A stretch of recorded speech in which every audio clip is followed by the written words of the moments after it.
இயேசு கிறிஸ்துவின் இணையற்ற நாமத்தில் என் அன்பின் வாழ்த்துக்கள். பிரியமானவர்களே, உங்களை சந்திப்பதிலே மிகுந்த சந்தோஷம் அடைகிறேன். இன்றைக்கும் நான் எடுத்துக்கொண்ட ஒரு வேத பகுதி 2 தீமோத்தேயு 1:7.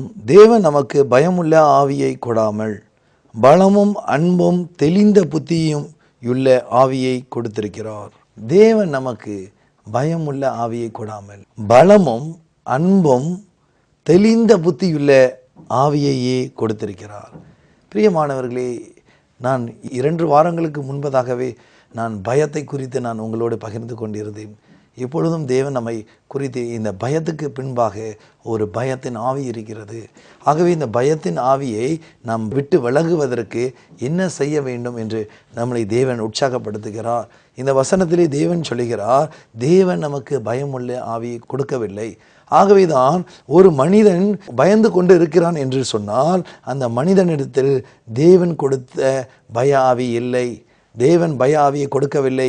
மாறாக தேவன் பய ஆவி கொடுக்கவில்லை என்றால் இந்த பயந்தவனுடைய ஆவி எங்கிருந்து வந்தது?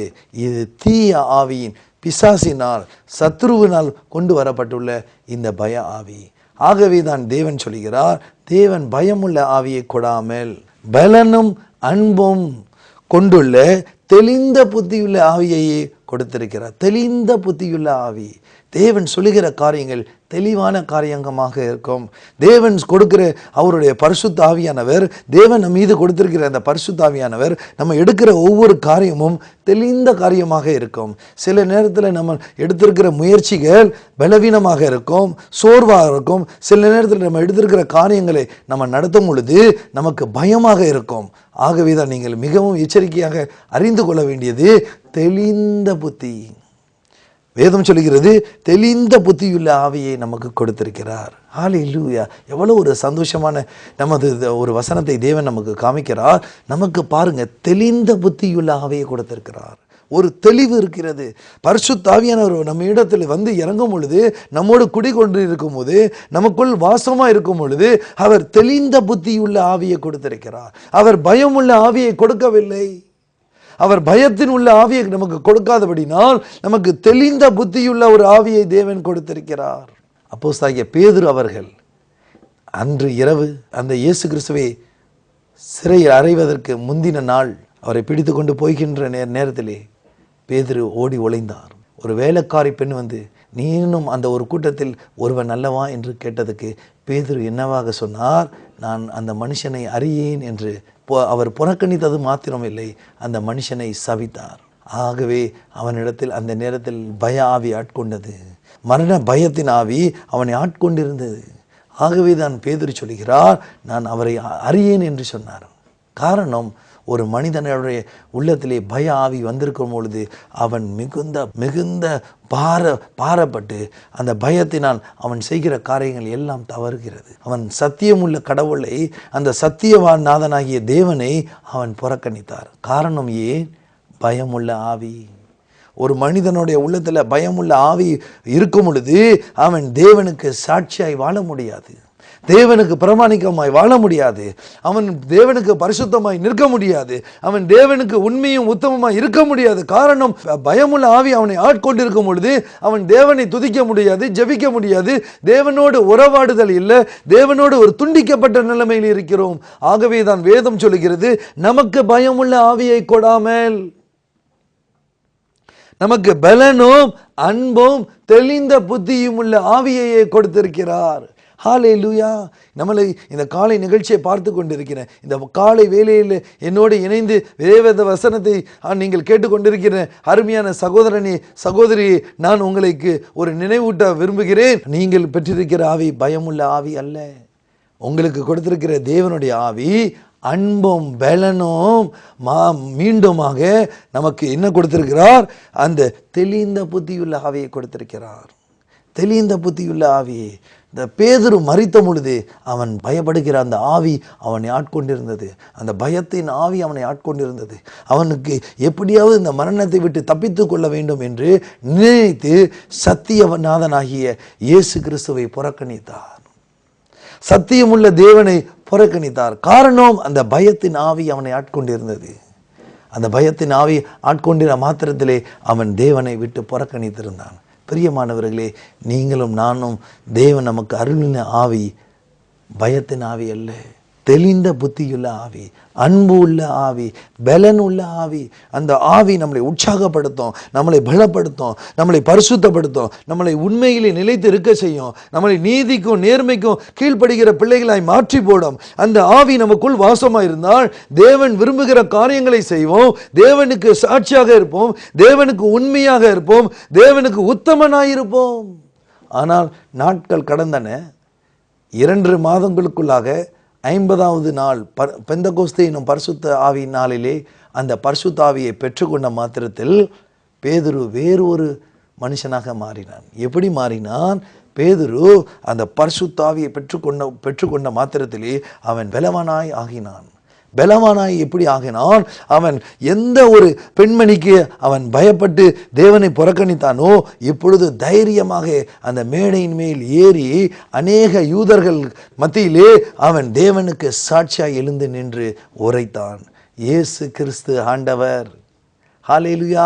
இந்த நிகழ்ச்சியை பார்த்து கொண்டு இருக்கின்ற என் அன்பு தேவ பிள்ளைகளே, நீங்கள் கூட தேவனுக்கு பயந்து தேவனுக்கு சாட்சியாக சொல்வதற்கு தேவனுக்கு பயமாக இருக்கிறது, தேவனுக்கு ஊழியம் செய்வதற்கு பயமாக இருக்கிறது, வியாபாரம் செய்வதற்கு பயமாக இருக்கிறது, பரீட்சை எழுதுறதுக்கு பயமாக இருக்கிறது, இதோ நான் பயப்படுகிற ஒரு சூழ்நிலை ஆவிக்குள்ளே இருக்கிறேன் என்று சொன்னால், நீங்கள் ஜெபித்து அந்த ஆவியை கடிந்து கொள்ளுங்கள். உங்களை விட்டு விலகிவிடும். நீங்கள் தேவனை சாட்சி பகர முடியும். ஹல்லேலூயா. பேதுருவுடைய வாழ்க்கையிலே அப்படிதான் நடந்தது. அவன் பரிசுத்தாவியை பெற்றுக்கொண்ட மாத்திரத்திலே என்ன ஆனார்? பெரிய சாட்சியாக ஆனார். நீங்கள் சிலுவையில் அடித்த அந்த இயேசு கிறிஸ்துவுக்கு நாங்கள் சாட்சிகள் என்று சொன்னார். எங்கிருந்து வந்தது இந்த பலன்?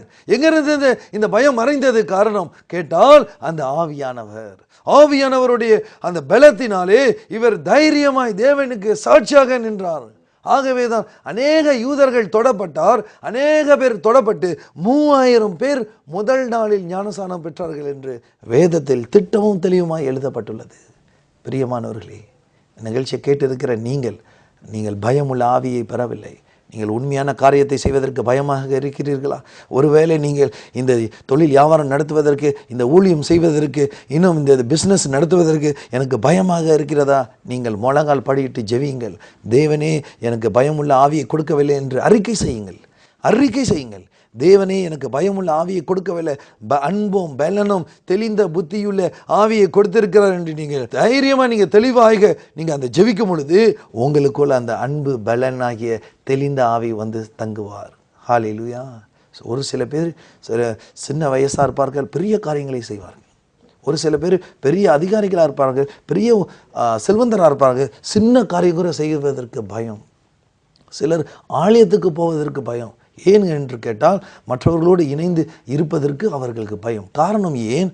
பிசாசினால் அந்த வஞ்சிக்கப்பட்ட ஆவி, அந்த பிசாசனால் ஆவினால் ஆட்கொள்ளப்படும் பொழுது மனிதர்களுக்கு முன்பாக போவதற்கு வெட்கப்படுகிறார்கள், தேவனுக்கு முன்பாக துதிப்பதற்கு வெட்கப்படுகிறார்கள், ஆலயத்திலே கைத்தட்டுவதற்கு வெட்கப்படுகிறார்கள், ஹல்லேலூயா என்று துதிப்பதற்கு வெட்கப்படுகிறார்கள். எங்கேருந்து வந்தது அந்த வெட்கம்? தேவனை துதிப்பதற்கு விரோதமாக வந்த வெட்கம் எங்கேருந்து வந்தது? அது பயத்தின் ஆவியினால் வந்தது. ஆகவே தான் இயேசு அந்த பயத்தின் ஆவியை விலக்கி பரிசுத்த ஆவியினால் நிரப்பும் பொழுது பயந்து கோழையாக இருந்த பேதுரு தைரியமாக வீராங்கனையாக தேவனை துதித்து ஆராதித்தது மாத்திரமில்லை, சாட்சி பகர்ந்தார். பிரியமானவர்களே, உங்களையும் அழைத்த தேவன் உண்மை உள்ள தேவன். ஒருவேளை இந்த நிகழ்ச்சியை பார்த்து கொண்டு இருக்கிறார், உங்களை குறித்து நீங்கள் ஆண்டவருக்கு ஊழியம் செய்வதற்கு ஏதோ ஒரு திட்டம் வைத்திருப்பீர்கள். ஏதோ இந்த பயத்தினாலே நீங்கள் தேவனை விட்டு தூரமாய் போய் கொண்டு இருப்பீர்கள். நான் உங்களை நினைவுபடுத்த விரும்புகிறேன், நீங்கள் எடுத்த அந்த முடிவிலே உறுதியாயிருங்கள். தேவன் உங்களுக்கு பயமுள்ள ஆவியை கொடுக்கவில்லை, மாறாக அன்பும் பலனும் தெளிந்த புத்தியுள்ள ஆவியை அவர் கொடுத்திருக்கிறார். அவருடைய நாமத்தினாலே நீங்கள் எதை செய்தாலும் அதை வாய்க்கை செய்வார். ஆகவே தான் உங்களுக்கு பயமுள்ள ஆவியை கொடுக்கவில்லை என்று நீங்கள் அறிக்கை செய்ய வேண்டும். தேவன் எனக்கு பயமுள்ள ஆவியை கொடுக்கவில்லை, அன்பும் பலனும் தெளிந்த புத்தியுள்ள ஆவியை கொடுத்திருக்கிறார் என்று அறிக்கை செய்ய வேண்டும். பரீட்சை எழுத போகிற ஒவ்வொரு மாணவன் மாணவிகளும் இந்த வசனங்களை கை வைத்து மாத்திரமில்லை, இருதயத்திலே அவர்கள் பிரமாணிக்கத்தோடு தேவனை துதித்து அவர் அறிக்கை செய்துவிட்டு புறப்பட வேண்டும். தேவன் எனக்கு பயமுள்ள ஆவியை கொடுக்கவில்லை, தேவன் எனக்கு பயமுள்ள ஆவியை கொடுக்கவில்லை, மாறாக எனக்கு அன்பும் பலனும் தெளிந்த புத்தியும் உள்ள ஆவியை கொடுத்திருக்காரு என்று நீங்கள் அறிக்கை செய்யும் பொழுது உங்களுக்குள்ளேருந்து ஒரு விசுவாசம், உங்களுக்குள்ளேருந்து ஒரு பலன், உங்களுக்குள்ளேருந்து ஒரு சக்தியை தேவன் கொடுப்பார். நீங்கள் பெரிய காரியங்களை செய்து மகத்தான காரியங்களை செய்து முடிப்பீர்கள். ஹல்லேலூயா. கர்த்தருடைய பரிசுத்த நாமம் மகிமைப்படுவதாக. நாங்கள் கூட எங்களுடைய ஊழிய ஆரம்பத்தில் ரொம்ப பயப்படக்கூடிய காரியங்கள் எங்களுக்கு நடைபெற்றது. ஒரு சமயத்தில் நாங்கள் ஜெபம் செய்கின்ற எங்களுடைய அந்த ஜெப இல்லத்தை ஒரு சில பேருடைய தூண்டுதலால், ஒரு தீய மனிதர்களுடைய தூண்டுதலால் அந்த ஜெப இல்லத்தை பூட்டுவதற்காக, அதை சீல் வைத்து அடைக்கிறதுக்காக வந்தார்கள். நான் மிகுந்த பயப்பட்டு போனேன், பயந்து போய் இருந்தேன். ஆண்டவரே, இந்த ஜெப இல்லத்தில் நாங்கள் ஜெபிக்கிறதுக்கு இந்த ஜெப இல்லம் இல்லை என்றால் நாங்கள் எங்கு செல்வோம் ஆண்டவரே என்று நாங்கள் அந்த நேரம் கண்ணீரோடு தேவனை நோக்கி பார்த்தோம், தேவனை தேடினோம். எங்களுக்கு ஒரு சிலர் உதவி செய்ய வந்தார்கள். அங்கே அதிகாரிகளை சந்தித்தோம். சில நாட்கள் கழித்தது எங்களுக்கு அந்த ரூம்பு, அந்த சீல் வைக்க வேண்டிய சூழ்நிலைகள் மாறினது. இப்பொழுது என்ன நடந்து கொண்டிருக்குது? அங்கே ஜெபிக்கவும் துதிக்கவும் அங்கே ஆராதிக்கவும் அங்கே அந்த இடத்தை தேவன் எங்களுக்கு இலவசமாய் கொடுத்தார். கர்த்தருடைய பரிசுத்த நாமம் மகிமைப்படுவதாக. பிரியமானவர்களே, உங்களுக்கு பயமுள்ள ஆவியை தேவன் கொடுக்கவில்லை, மாறாக உங்களுக்கு பலன் உள்ள ஆவியை கொடுத்திருக்கிறார். மீண்டும் நான் ஒரு வசனத்தை உங்களுக்கு நினைவூட்ட விரும்புகிறேன். ரோமரை எழுதிய சுவிசேஷம் 8ஆம் அதிகாரம் 15வது வசனம். அந்தபடி திரும்பவும் பயப்படுகிறதுக்கு நீங்கள் அடிமைதனத்தின் ஆவியை பெறாமல் அப்பா பிதாவே என்று கூப்பிட பண்ணுகிற புத்திர சுவிகாரத்தின் ஆவியை பெற்றீர்கள். பிரியமானவர்களே, நீங்கள் பயப்படுகிறதுக்கு எந்த ஆவியை? நீங்கள் திரும்பவும் பயப்படுகிறதுக்கு அடிமைதனத்தின் ஆவியை பெறவில்லை. அது மாத்திரமில்லாமல் அப்பா பிதாவே என்று நீங்கள் கூப்பிடுறதுக்கு புத்திர சுவிகாரத்தின் ஆவியை பெற்றிருக்கிறீர்கள். நீங்கள் அவருடைய பிள்ளை என்ற அந்த ஸ்தானத்தை கொடுத்திருக்கிறார். தேவனுடைய பிள்ளை என்ற ஸ்தானத்தை கொடுத்திருக்கிறார். எங்கிருந்தது வந்தது பயம்? பயத்தை விளக்குங்கள். நீங்கள் ஏதோ ஒரு காரியத்தை செய்வதற்கு பயம் தடை வருகிறது என்றால் அந்த பயத்தை நீங்கள் கடிந்து விரட்டுங்கள், ஜெபித்து விரட்டுங்கள். உங்களை விட்டு புறப்பட்டவுடன் நீங்கள் பேதுருவை போல, நீங்கள் யோவானை போல, நீங்கள் யாக்கோபை போல, இன்னும் ஸ்தேவானை போல, நீங்கள் இன்னும் பவுலடிகளை போல சாட்சி பகருகிறவர்களாய் தேவன் உங்களை விரும்புகிறார். நீங்க தேவனுக்கு சாட்சியாக இருங்கள், தேவனுக்கு உண்மை உள்ளவனா இருங்க. தேவனுக்கு நீங்கள் சாட்சியா இருக்கும் பொழுது தேவன் உங்களை ஆசீர்வதிப்பார், உங்களை பலப்படுத்துவார், உயர்த்துவார், மேன்மைப்படுத்துவார், உங்களை கனப்படுத்துவார். நம் கண்களை மூடி நம் ஆண்டவரை நோக்கி அந்த பயப்படுகிற ஆவியை விரட்டி பரிசுத்த ஆவியை நாம் பெற்றுக்கொள்ளும்படி, பலத்தின் ஆவியை பெற்றுக்கொள்ளும்படி நம் ஆண்டவரை நோக்கி பார்ப்போம். கண்களை மூடி ஜெபிப்போமா? எங்களை நேசிக்கிற எங்கள் அன்பின் பரம பிதாவே, இதோ ஒரு விஷயம் எங்களை நினைவு கூறுங்க ஆண்டவரே. என்னோடு இணைந்து ஜெபிக்கிற உமக்கு ஊழியம் செய்வதற்காக ஆண்டவரே, உமோடு ஐக்கியம் கொள்வதற்காக ஆண்டவரே, தொழில் வியாபாரம் செய்வதற்காக, படித்து கொண்டிருக்கிற பிள்ளைகளுக்காக நான் இப்பொழுது ஜெபிக்கிறேன் ஆண்டவரே. உம்முடைய நாமத்தினாலே அந்த பய ஆவிகளை அவர்களை அலைகழிக்கிற பயத்தின் ஆவிகளை இயேசுவின் நாமத்தினாலே நான் அப்புறப்படுத்துகிறேன், விளக்குகிறேன், நிர்மூலமாக்கி போடுவீராக. இரத்த கோட்டைகளை மறைத்து அவர்களை பரிசுத்தப்படுத்துங்க. இந்த நேரமே அந்த பயத்தின் ஆவியை இயேசுவின் நாமத்தினால் வெளியேறுகிறேன் என்று கட்டளை இடுகிறேன். இப்பொழுதே என் கண்களிலே நான் விசுவாசிக்கிறேன். என்னோடு இணைந்து ஜெபிக்கிறவருடைய ஒவ்வொருடைய இருதயத்தில், குடும்பத்தில் இருக்கிற எல்லா பலப்படுத்தி பலவீனங்களை கொண்டு வருகிற ஆவிகளை இயேசுவின் நாமத்தினாலே நிர்மூலமாக்குகிறேன். அவர்கள் உள்ளத்திலே அன்பும் பலனும் தெளிந்த புத்தியும் உள்ள ஆவியை கொடுத்து அவர்களை உற்சாகப்படுத்தி, அவர்களை பலப்படுத்தி, அவர்களை இயேசு கிறிஸ்துவுக்கு சாட்சியாக, உமக்கு உண்மையுள்ள ஊழியராக, பிள்ளைகளாக வாழ தேவையான பலத்தை கொடுத்து ஆசீர்வதிங்க, உயர்த்துங்க, மேன்மைப்படுத்துங்க, கனப்படுத்துங்க. இன்பராஜா இயேசுவின் நாமத்தில் ஜெபிக்கிறோம் பிதாவே, ஆமேன். பிரியமானவர்களே, ஜெபத்தை கேட்டார், கட்டாயம் உங்களை ஆசீர்வதிப்பார். நீங்கள் பயத்தின் ஆவியை பெறவில்லை என்று அறிக்கை செய்யுங்கள். பலனாகிய ஆவியை நீங்கள் பெற்றுக்கொண்டீர்கள். கர்த்தர் உங்களை ஆசீர்வதிப்பாராக. ஆமேன்.